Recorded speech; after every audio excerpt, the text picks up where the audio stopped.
Welcome to week 2 of the 2020 Virtual International Colloquium on Black Males in Education.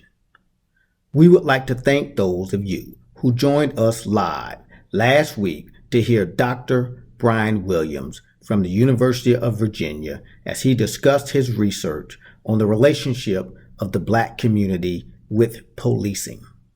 If you were not able to join us live, the video can now be viewed on the ICBME YouTube channel. Now to this week. On behalf of the ICBME planning team, we are delighted to host today's convening focused on driving while Black. Dr. Juan Gilbert from the University of Florida will discuss a new application he and his team has developed to lessen the risks and harms of routine traffic stops, especially for Black males. We also have Dr. Kenneth Harris, Jr., a retired police lieutenant, who will break down the anatomy of a traffic stop and provide his perspective on the application developed by Dr. Gilbert and his team. We strongly encourage you to fully engage these ideas and join the conversation via the chat with each other and the speakers. Again, thank you for joining us today. Greetings. My name is James L. Moore III, and I am the Executive Director for the Todd Anthony Bell National Resource Center on the African American Male at The Ohio State University. I'm also one of the co-founders and co-directors of the International Colloquium on Black Males in Education. I want to personally thank you for joining us last week, as well as for joining us this week. Like last week, we have some exciting speakers scheduled. For example, we will be discussing traffic stops and how the risk and harms can be lessened specifically for Black males. We hope you think critically about the ideas and engage in conversation via the chat function with each other and the speakers. Again, thank you for taking time to engage together at this virtual international colloquium on Black males in education. Take care. Hello. Let me take my gear off. Hello, my name is Gilman Whiting. I'm coming to you from Nashville, Tennessee, where I'm a professor at Vanderbilt University in the Department of African American and Diaspora Studies. I'm fortunate enough to have the opportunity to speak with you just for a couple of minutes today. I want to thank Dr. Orlando Jackson and his great staff up at University of Madison, Wisconsin, and the Wisconsin Equity and Inclusion Laboratories, as well as the esteemed colleagues over at the Ohio State University, Dr. James L. Moore, and the center he has there for the African American male. My work here is a Scholar Identity Institute and Black Male Achievement, and together we work on trying to make the outcomes for African American males much higher than they are today. First off, I want to give us a quick history lesson to show that some of these things, that this is not a first time for us. In 1910, we have the first, well actually 1908, we have the first Black African American boxing champion. His name was Jack Johnson. A couple of years later, he's has to fight against this guy named Jim Jeffries. He's known as the Great White Hope. Think Rocky and the 1980s. He beats Jack Johnson beats Jim Jeffries. He beats him to a pulp. The very next day, African Americans are full with pride and joy, cheer for the fact that this African American man has now become the Uberman, the man amongst men, if you will. So what does white America do? They come out in mob force protesting, but their protests lead to mob violence, killing people in the streets, raping women, and taking over property. This is how they handled the beating of Jim Jeffries at the hands of the African American champion. 1914, he would go on to lose his championship, or lay down for his championship. Same year, The Birth of a Nation, a film that depicts African Americans as pickaninnies and ancient mimers and sambos and buffoons. Just every negative stereotype you can think about. This is how America is depicting the African American newly released and freed to go forth and prosper in the United States. This movie in 1950 would go on to be the first film shown in the White House by the then President Woodrow Wilson. He writes in his statements that it was like writing in the sky with lightning. That's how he depicts the Ku Klux Klan movie. Later on, just 4 years later, we have World War I going on. World War I is really ended by a pandemic. 1918, 1919, we have the influenza virus, which kills worldwide 50 to 100 million people. In the United States alone, more people died than in all the world wars in 20th and 21st century combined. It's not the first time we've seen this. In the 1960s, early 1960s, just south of here in Nashville, we have Congressman John Lewis marching across the Edmund Pettus Bridge to get his head beat in, fighting for the right to integrate, to get the voting rights, to all those things. That's what they were marching for. Here in Nashville, Tennessee, you have people sitting down at the counters getting milk and cigarettes put out on their heads and all this kind of stuff. Diane Nash, and again, John Lewis, these folks here in Nashville. To the west, later on in the 1960s, we got the assassination of Dr. Martin Luther King Jr. Again, protests in the streets around the country. This would be the second time after Jack Johnson you would see that kind of protest in the United States. Moving forward into 1990s, we have protests around the country dealing with the beating of Rodney King. But now in this year, we've seen the murder of Ahmaud Arbery, a man out jogging. We've seen the breath being choked out of George Floyd. We didn't see Breonna Taylor's murder, but we know, we can only imagine the horrific sounds of 30 or 40 rounds of bullet fire firing to her house at night, hitting her and killing her. And then no justice at the other side. So we find ourselves frustrated. Our tickets are, this is the takeaway, voting as well as reading. Get into your classes. Do what we came here to do. Too many people died for us to have the right to vote. Too many people died for us the right to be in college and universities and high schools. Take advantage of that time. I want to close by saying thank you for being at this conference, this 8th anniversary of the International Colloquium on Black Males in Education. I am Gilman W. Whiting. I'm a professor at Vanderbilt University. Reach out and make a friend with one of these mentors. They're here for you. Peace, one, love, forever. Hello, my name is Tamara Betrand Jones, and I'd like to welcome you to this session, Driving While Black, Addressing Traffic Stops and Trauma.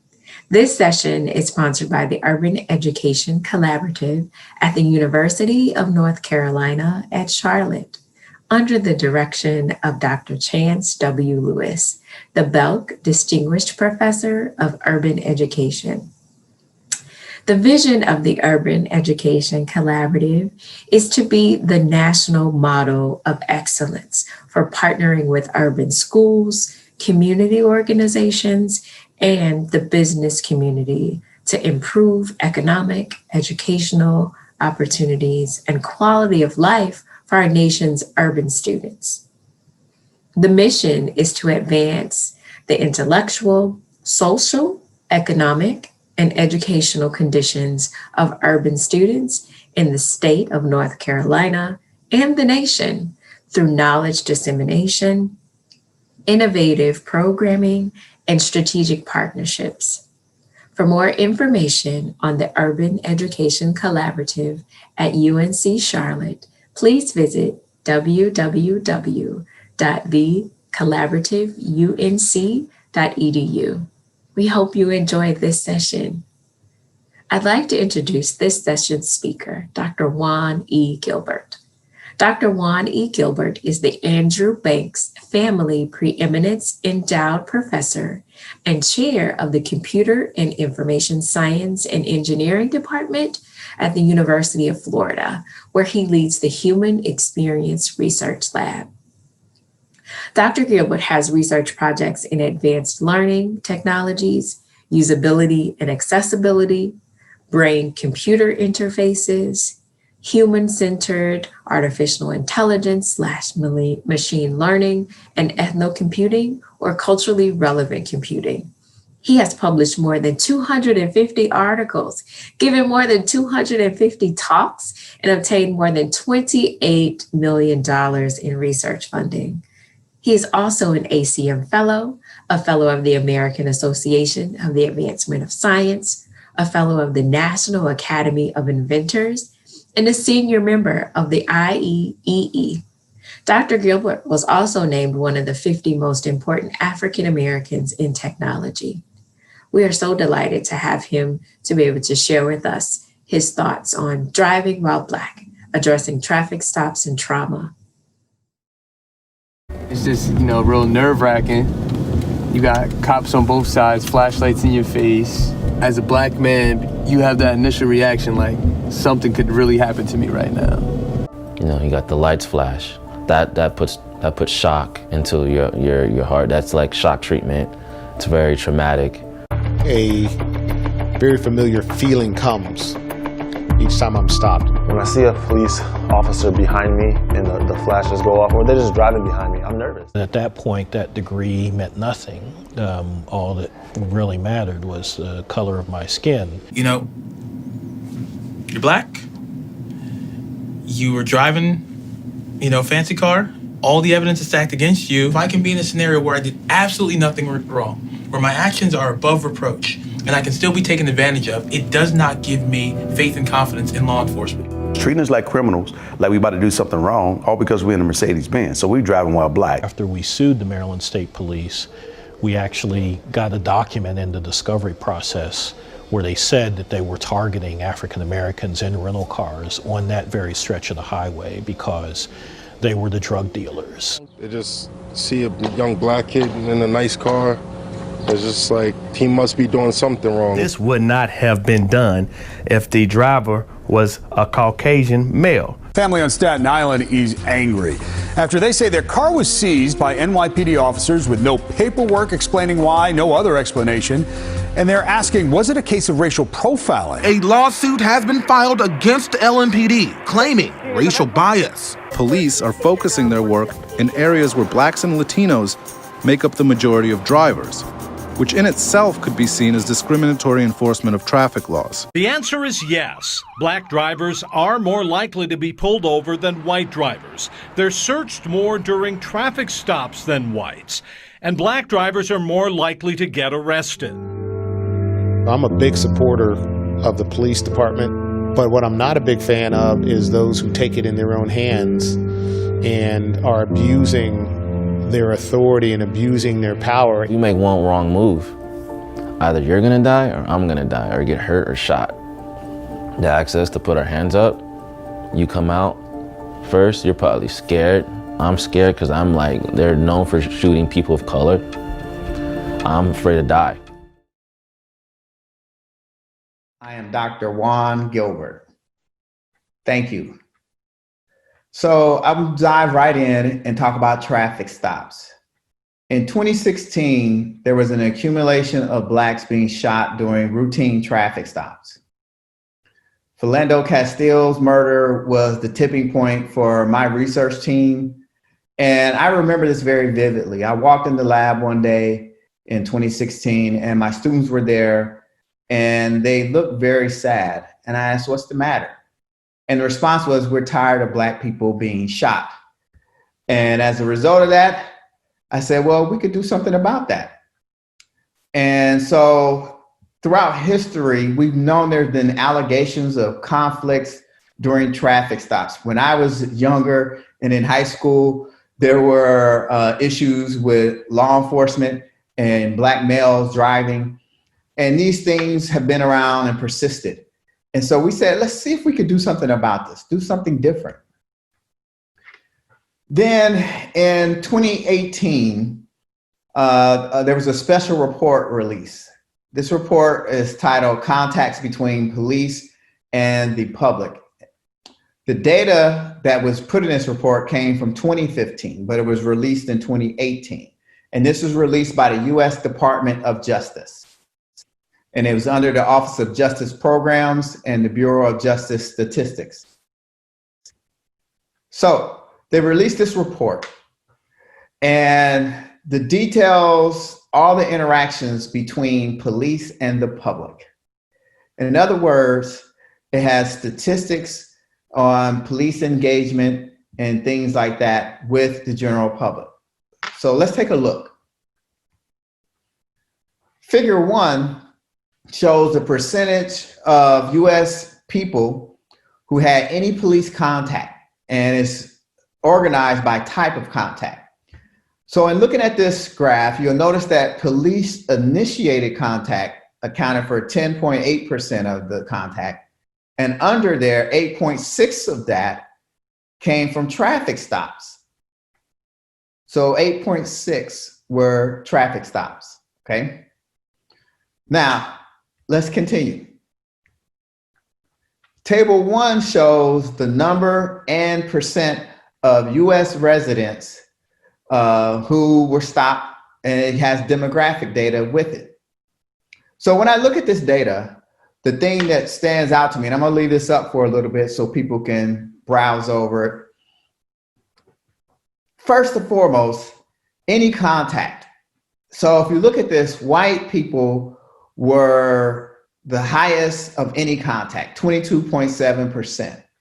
But again, that's the largest population. If you look at the US population there, they're the largest population, but they had the most contacts. If we look at Blacks at 19.8%, Hispanics 16.8%. So these are any contacts at all. But let's move over and look at the police initiated contact. Well, in that category, Blacks are 11.3%, which is the highest in the whole group of all demographics. So in this case, Blacks had the most interaction or most police initiated contacts. If we zoom in a little further, you'll see specifically for traffic stops, Blacks account for the most police initiated traffic stops at 9.8%. So what this is not good, obviously, but we are at 9.8%. We're not the largest group, but we have the most contacts from police initiated contact. So summary real quick. Whites were more likely than Blacks or Hispanics to have contact with police, and they're the largest population, so that kind of makes sense. When police initiated the contact, Blacks at 5.2% and Hispanics at 5.1% were more likely to experience the threat or use of physical force than whites, which was at 2.4%. And then there was males at 4.4% were more likely to experience threat or use of physical force than females. So this is data that many people felt was true in there, but here's the data to support that. So going back to the original premise, what can we do about that? That day in 2016, when I walked in my lab and I was speaking with my students and they were depressed about this, down on it, I said, let's do something about it. And we started thinking about it. We said, what if, looking at the data, police are disproportionately stopping Blacks. Police are shooting Blacks during stops, and they say out of fear, protecting themselves, self-defense.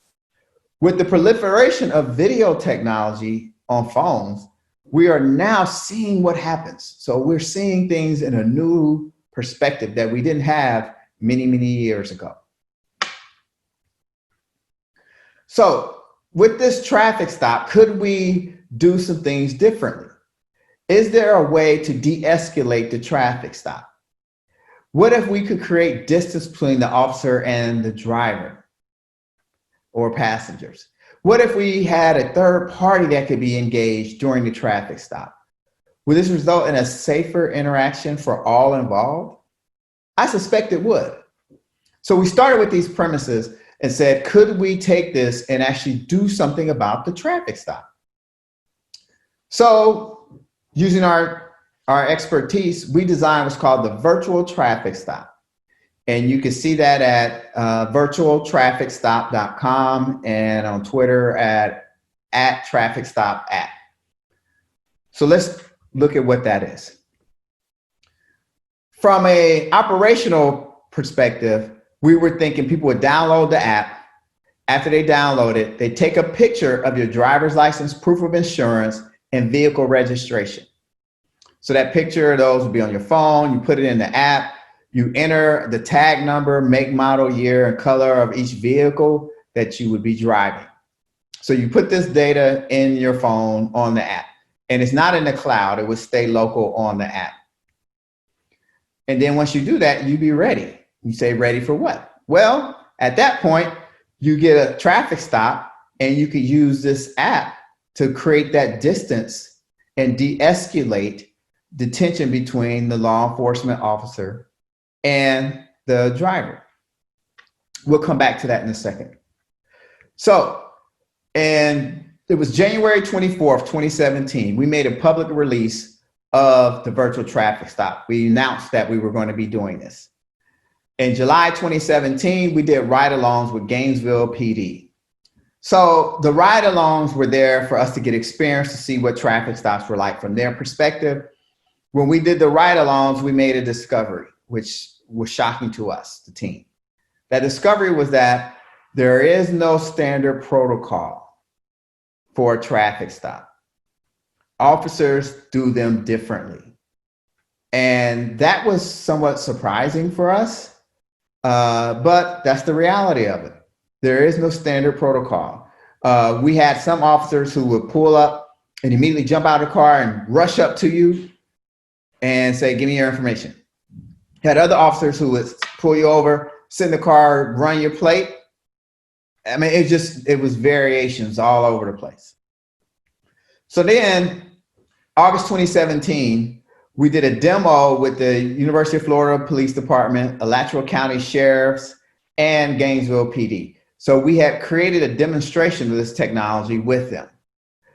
And we submitted a patent for this in December of 2017. Now, when we were showing this to law enforcement, what we discovered was that law enforcement would say, hey, wait a minute. This is telling me I can't get out the car. And what we started to see was that law enforcement really liked the ability to get out of the car and approach the driver. So from our perspective, we didn't expect that, but we said, okay, no, this doesn't prohibit you from getting out of the car.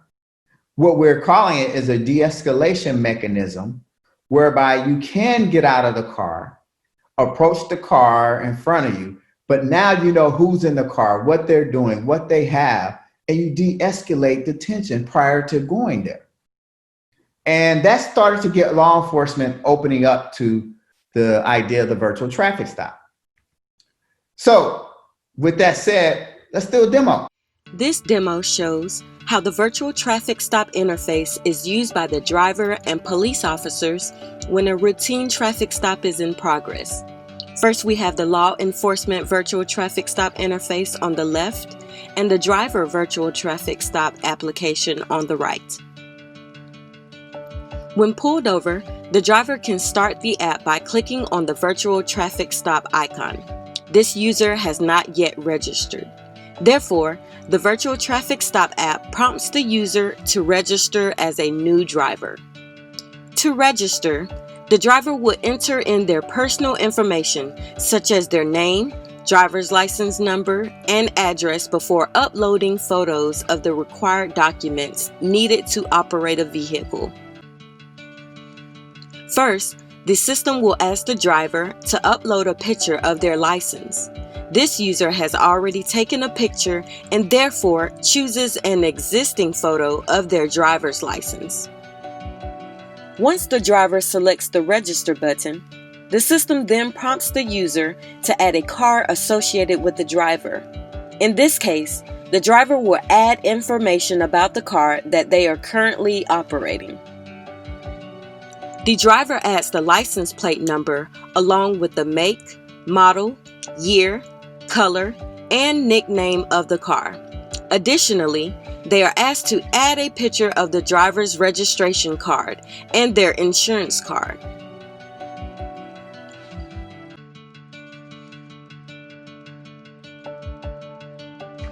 Once complete, The application will prompt the driver to start the virtual traffic stop by selecting the car they are driving.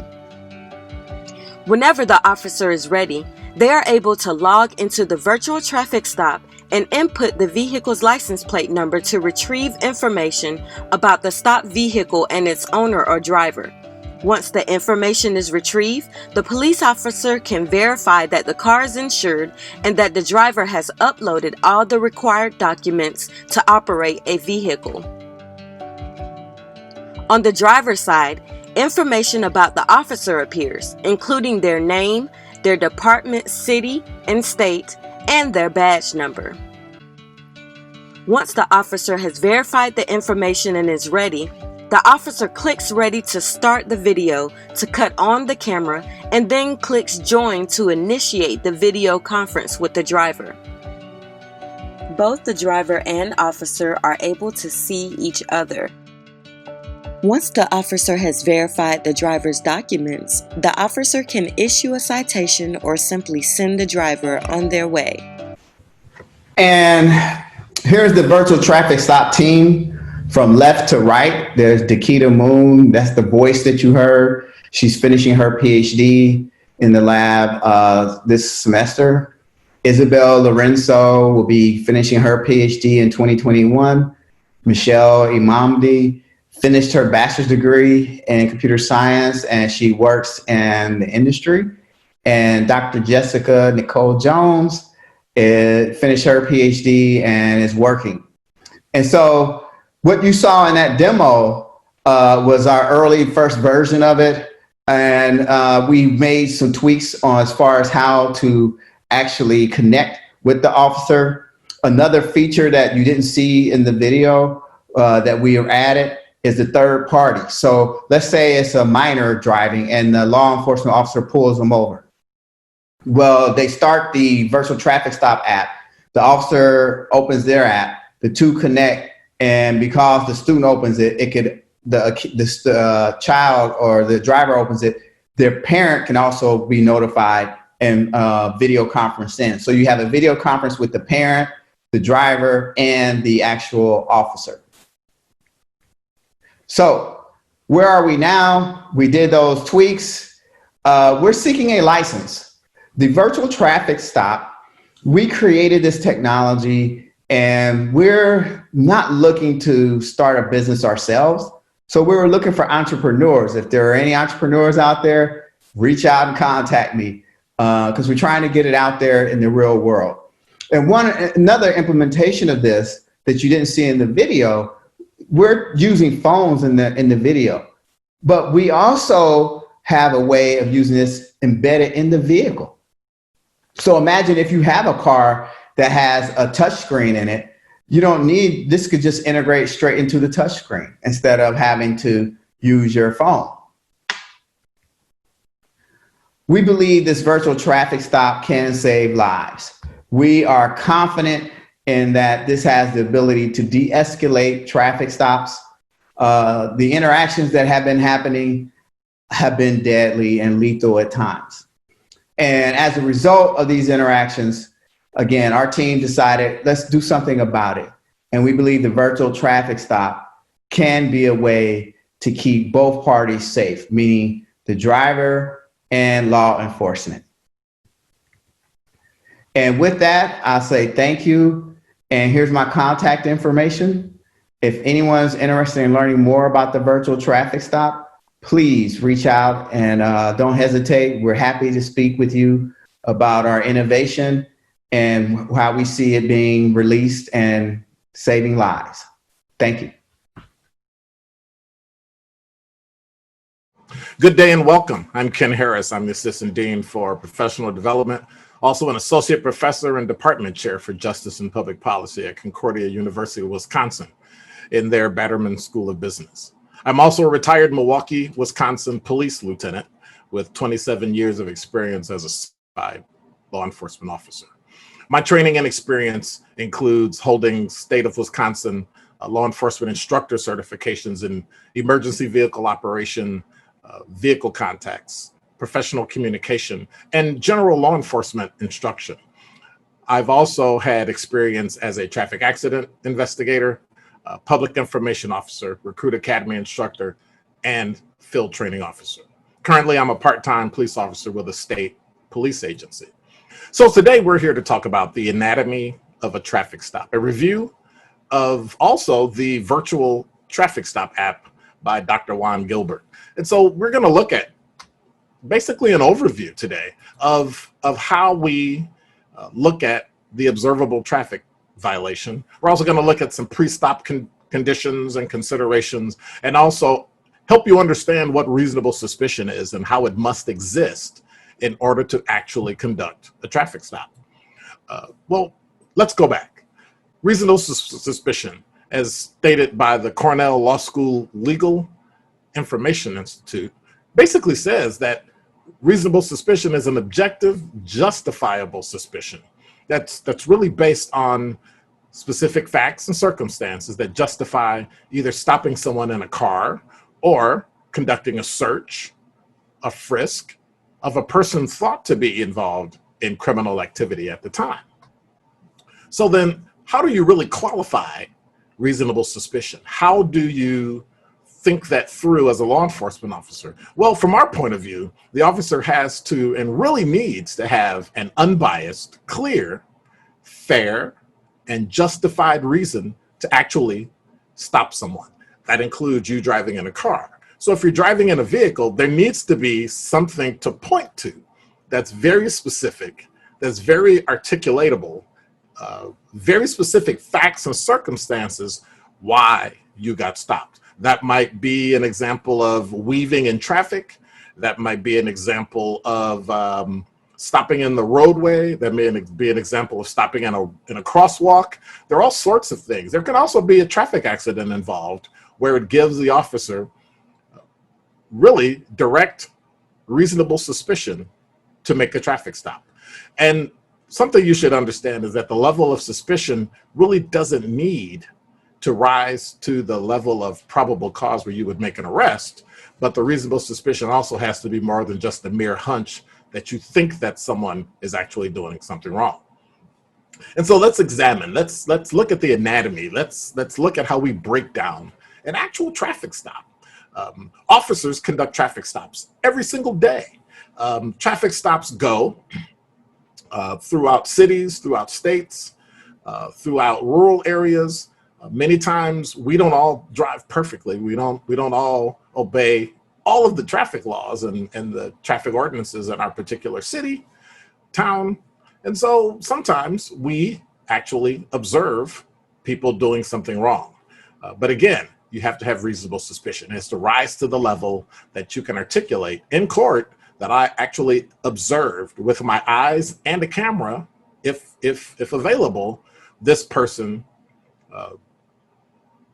create some type of havoc, create some type of accident, weave. There's something they had to do in the vehicle in order to attract the attention of the officer and then have them move towards conducting a traffic stop. So then that officer would then activate their lights, their overhead lights.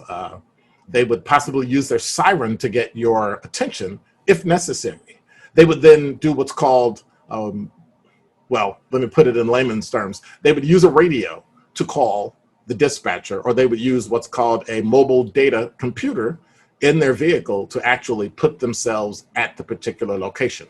Now, it's important to remember when an officer conducts a traffic stop, they have to actually give the location, which is an actual physical address, and the reason for the stop and how many occupants are in the vehicle. This cannot always be exacting, but it at least gives an opportunity for everyone else in the area to know where you are, why you're doing the stop, and make sure that you're safe. Many times, if there's a belief that there's a heightened awareness, another vehicle may come to the traffic stop. So we have to then do what's called have approach considerations. Am I going to approach the car, or am I not going to approach the car? That decision has to be made based on the totality of the circumstances. Your car may have matched a description of a crime that was committed. The person in the vehicle may match a description of a crime that was committed. the person may be known to be a felon or what we call a high-risk stop. Some states call it a felony stop, where you know that the person in the vehicle just committed a felony, and now there has to be what we call a non-approach, where we then bring the person in the vehicle to us. And so there's various ways, but we're talking about the everyday traffic stop. I don't like to use the word routine traffic stop, because there's nothing routine about a traffic stop, because each one is slightly different than the other. But we must also understand that there's certain risk based on information that's known. And that is what will drive the officer to approach the car in whichever way they decide to approach it. Now, here in the state of Wisconsin, we have very articulatable protocol on how you approach a vehicle. We teach a course called Vehicle Contacts, where it teaches you how to exit your vehicle, how to position your car, how to make the traffic stop, what side to approach, where to stop. All those things are detailed in it. Some states do not use that particular protocol. But then at this point, the officer would then exit the vehicle, position themselves. Usually, but if it's a four-door car, it's between the front and back of the vehicle on the driver's side or the passenger side. It's not set which side of the vehicle. It's really based on location. Sometimes it's safer due to traffic to approach from the passenger side. So the officer exits the vehicle, approaches the vehicle, stands in a particular place where it's safe for both the person, that they can see the person, and it's safe for the officer. They have a conversation with the officer. In the state of Wisconsin, we also have where it's very broken down exactly what it is you would say. You would identify yourself. Good day, I'm Officer Harris from the made-up police department, and the reason why I stopped you. So you have to articulate why you stopped the person. You need to tell them up front, not the attitude, not the tone, but to actually have a professional stop with courtesy when you deal with a citizen. And so you need to speak with them with authority, but also with a bit of compassion due to understanding that contact with the police, with a uniformed officer, can be very stressful for people. And people of African American descent, most definitely, historically, it can be a very stressful time. And so there's some follow-through considerations that the officer must take into account. Once they have your information, doing the actual traffic stop face-to-face, they have to consider whether or not they're going to give you a warning, whether or not there's going to be a citation, and whether or not they're going to effect an arrest. But in every case, there's something written. There's what's called a field interview card. There may be information in the computer-aided dispatch. There's always a record of the officer, their name, the vehicle. If there's video, there's always a record of a traffic stop. So there's an easy way to figure out information that you might need to know, and that's to simply make an open records request to a particular agency to get information that's public on your particular traffic stop if you have any issues with it. And so one of the reasons why officers want to make a walk to the car, why they want to connect with the vehicle, is because traffic stops offer physical human intelligence. We can look at your vehicle, we can look at whether or not there are any dangerous parts hanging off of your vehicle. We can look at whether or not there's any instances of driving under the influence of an intoxicant or other drug. But we've also been able to do great things like intervene in kidnappings, intervene in human trafficking, discovering illegal drugs, illegal weapons, along with getting information and finding out that the person has an actual arrest warrant that needs to be acted on. And so there's really discoverable human intelligence that can be seen by simply walking up to a driver and speaking to the driver firsthand. But remember, the physical stop is also a valuable tool if used in conjunction with the virtual traffic stop. And so looking at the virtual traffic stop, there's some considerations that we need to look at. Well, first, this app is a phenomenal idea to help mitigate tension between the driver and a law enforcement officer. Essentially, African-American males should be delighted at such an app that would allow them to be able to present themselves to an officer with a distance that would mitigate certain stresses that come with just the presence of a law enforcement officer. But because each state regulates law enforcement officer standards and training, training with the app would have to be fluid enough and broad enough to be able to meet the constitutional requirements that are going to be needed when any evidence is presented in court, any video, or any physical evidence that needs to be brought in.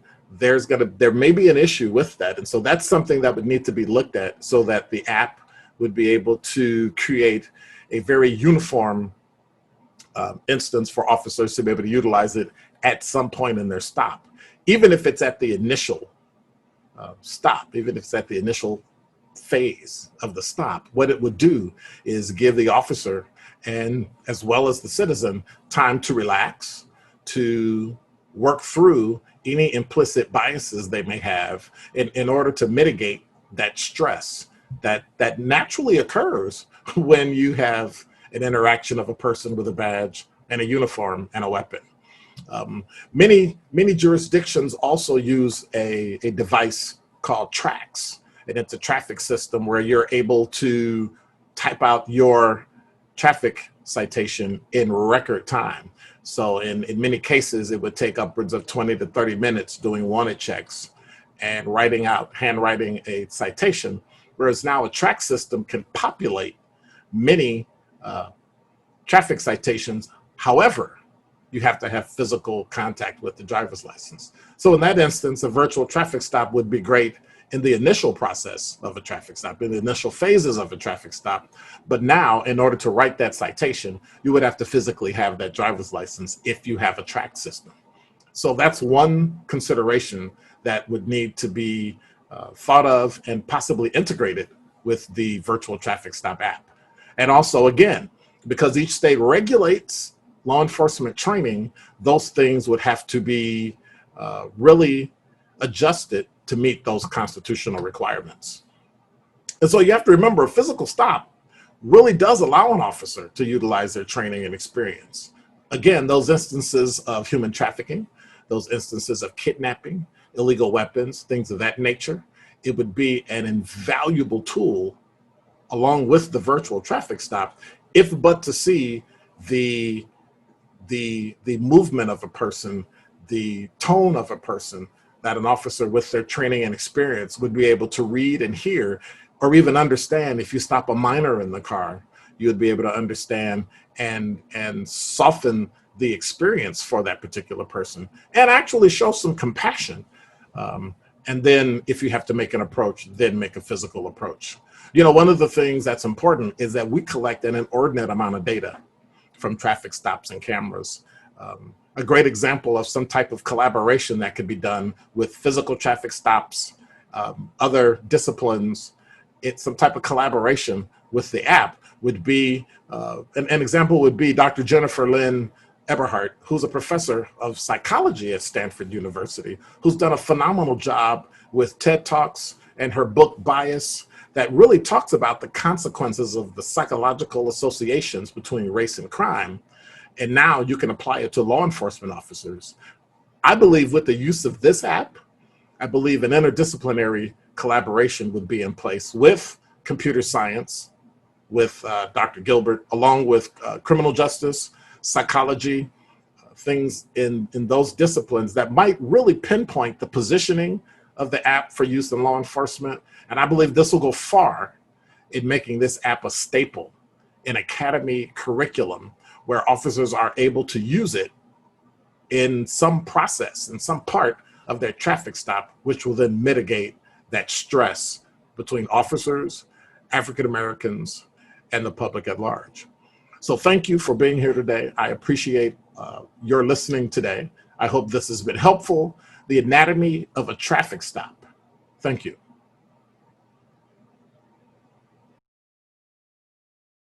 Hey, everybody. My name is Josh Wallace. I'm a research associate in the WE Lab here at the University of Wisconsin-Madison. I have a research focus on the identity development of Black students in STEM. How you doing, everyone? I'm Blaine Stone Jr., a research associate in the WE Lab. I am a third-year PhD student at UW-Madison, and my research explores the ways in which youth of color transition from foster care to and through their post-secondary education programs. Awesome. And we first want to thank Dr. Gilbert for that amazing presentation. One of the big key points that I took from his work is that it's an amazing example of how work, in his case specifically STEM work, can be used to impact social justice efforts. I mean, they took an idea and really ran with it, and really tried to apply it to some of these real life experiences. And I thought it was amazing in that way. And it's really a call to action to those researchers who aren't already doing that, for them to really start thinking about the implications of their work in the communities that they live in. Right, and I would agree. Just like you said, I think their work and basically transforming STEM into and applying it to social justice efforts, I think was amazing to see, especially a team, a whole team of individuals of color was great to see. So again, just keep up the good work, you all. Dr. Gilbert and his team really enjoyed the presentation. I went and checked out the website and the Twitter handle application.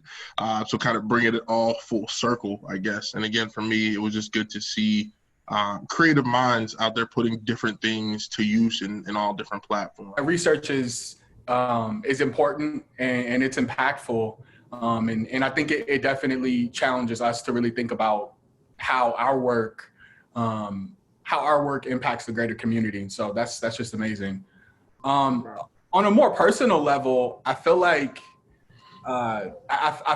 some of this work is really important, specifically for, the Black community, African American community as well. Like on a personal level, I sort of think about the anxiety and fear that I felt when I've been pulled over by cops, and it's stressful. It's very stressful. You have to be aware of your actions, your mannerisms, the things you do, the things that you say, all of that.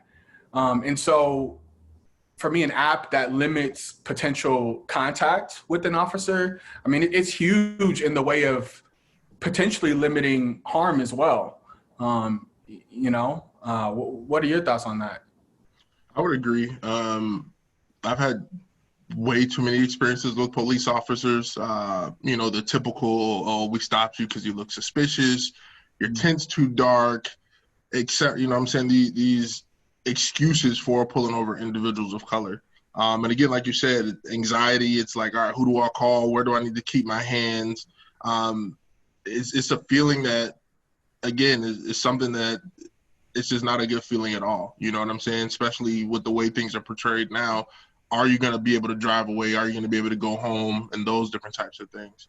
So I think the app could help reduce a lot of that, but I also think it brings light to one of the things that they said when they did the ride-alongs, with the police officers, that there was basically no standard protocol or procedure to pulling people over. And I think that's first of all, there's a problem with that, because everyone's kind of adding their own, doing things their own way, you know what I'm saying? And I think protocol-wise, that's very troublesome and problematic. And again, everybody just kind of doing their own thing, walking up to the car, and a lot of other factors go into that, about not having a standard protocol where everyone is trained to do the same thing. Everyone is trained to approach the vehicle, interact with individuals the same way. But again, if we look across the social media platforms where these incidents have been recorded, we can see that there is no standard approach to how these individuals approached in the vehicle, how they're being talked to, the tone,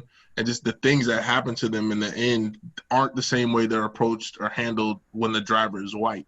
So, yeah, and it really speaks to the systematic issue, or the systemic issue of police brutality and of the justice system in general, right? Like, you have to, it's important to have some sort of standard in place.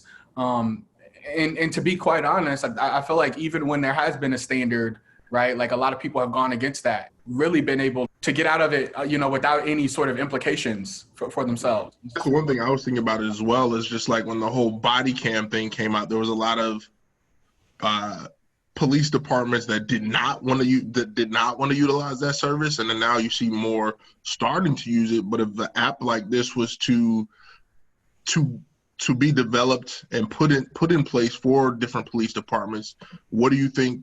Do you think there would be, like, would police departments be willing to do that, or do you think there would be a lot of pushback the same way there was on police cameras and things? Yeah, honestly, I think there would be a lot of pushback, right? Because it's similar in the way of body cams. It's similar to body cams in that, right? It really shows you the process, the thinking process of a lot of these officers too, right? Like you'll sort of see and hear what they're saying, right? Like see what they're doing, like those sort of things. Like that's important. Hear their mannerisms, being able to see all of that.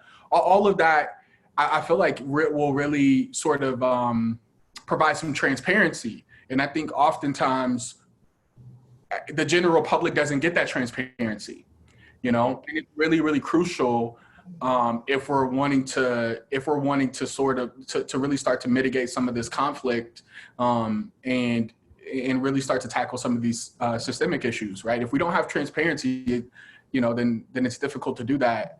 But honestly, I do think that there's going to be some pushback. So no, I feel the same way. I think there will be a lot of pushback.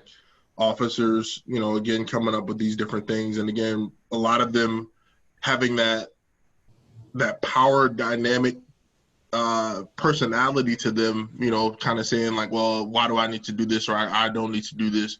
Or even in the same instance, if this application is applied, how is it going to be tracked if officers are using these things? Like, again, on a lot of these incidents where the body cam automatically is just cut off and it doesn't record the things that it's supposed to do, or it's showing one thing and then it cuts to a totally different thing, and then we find out later that it's been cut, it's been edited, those different types of things. So I was just, again, there's still a lot behind that I guess came to my thought process, was like, if this is instilled in police departments, like what would be, again, if there's no current protocol, what would be the protocol on using this app?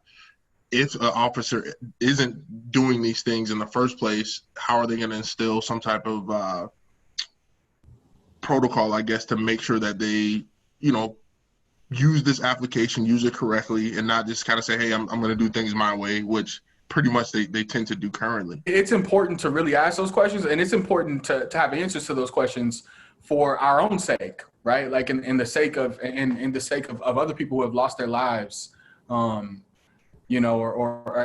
had like conflict or had conflict with police officers. It's literally life or death. So these questions are important, and I think the work that Dr. Gilbert is doing as well is extremely important. Right, because again, like I said, even when we see these instances on social media, to me, the reoccurring thing is traumatizing. You know what I'm saying? Taking me back to those moments where, I've been pulled over. I hear stories about friends who've been pulled over. In several instances, friends have called me and say, hey, like, I just got pulled over. I just want to let someone know. So again, this app could help in some certain ways, but again, I think, like you were mentioning before, there needs to be some change overall to a lot of different systems to make it safer for Black and brown bodies. Hopefully the app continues to grow and develop. Dr. Gilbert and his team continues to make tweaks and just add to this overall application, because I think it can do some great things in the future.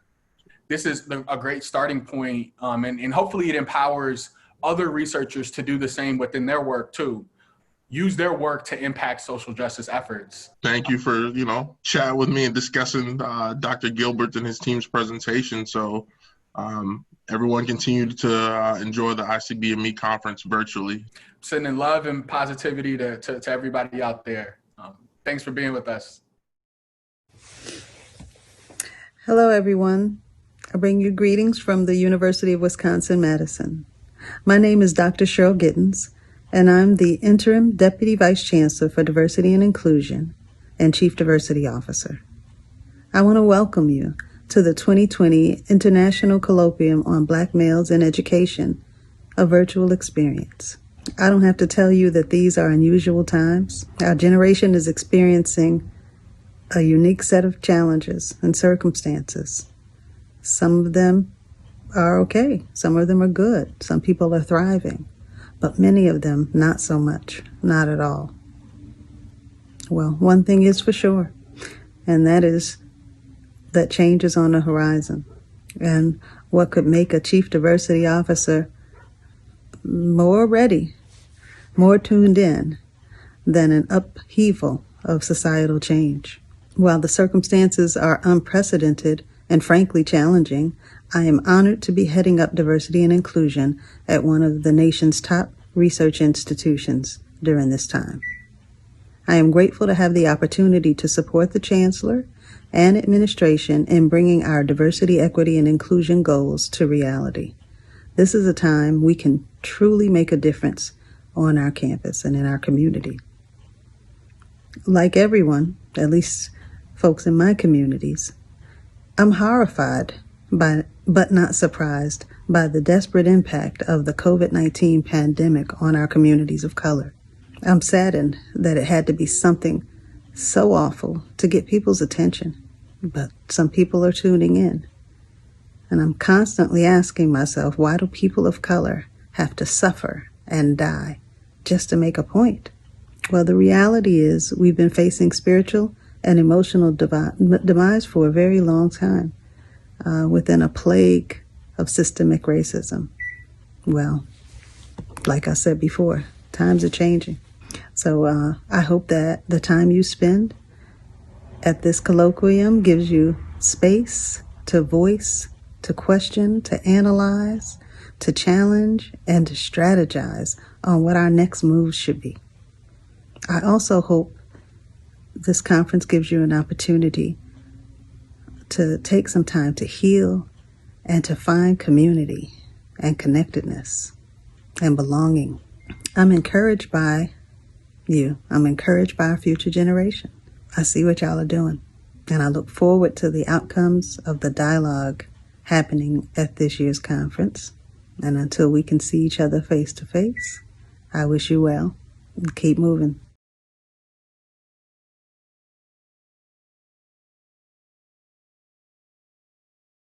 And what we found pretty much astounds that homes in Black neighborhoods are underpriced about 23%, about $48,000 per home. That's $156 billion in lost equity. The data is clear that the policies that created and creates lower housing prices contributes to the conditions in Black neighborhoods, and it robs Black people. It's generally because of a lack of investment, not a lack of effort, not a lack of know-how, but a lack of investment. Nothing grows without investment.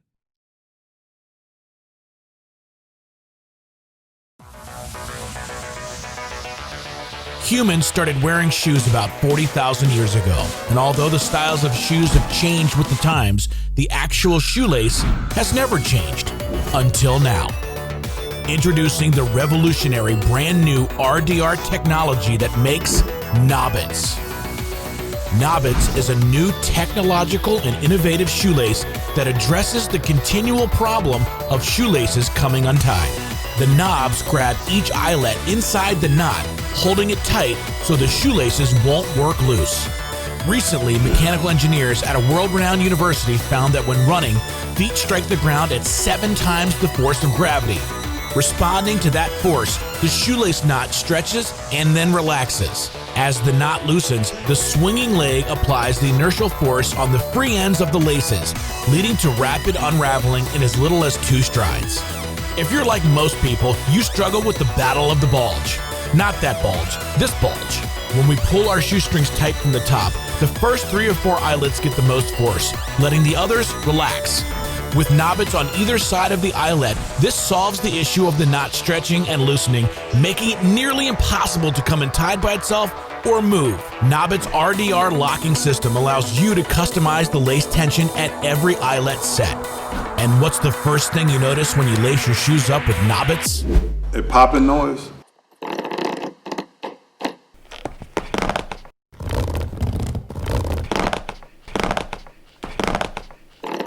Man, the sound these shoelaces make when you're lacing your shoes up is crazy. It actually caught me off guard.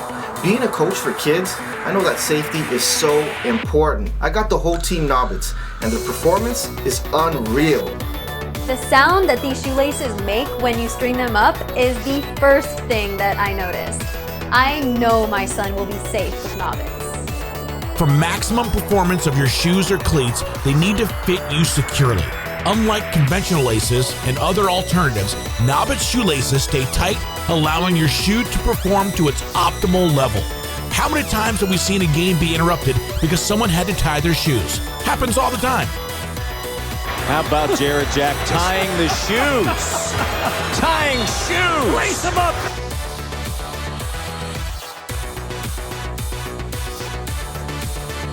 The king can do it all except for tying his shoes. Come over the top. Tie them together. Loop it. Bring it back. Now loop it again. Bring it back. Oh my God. Knobbits are made right here in the United States of America. And whether you're a walker, runner, jogger, like sports, or just like having your shoes tied, you'll love Knobbits. Now it's time for you to see for yourself what Knobbits are all about. Don't wait. Get yours today. Try them, tie them, buy them. Knobbits.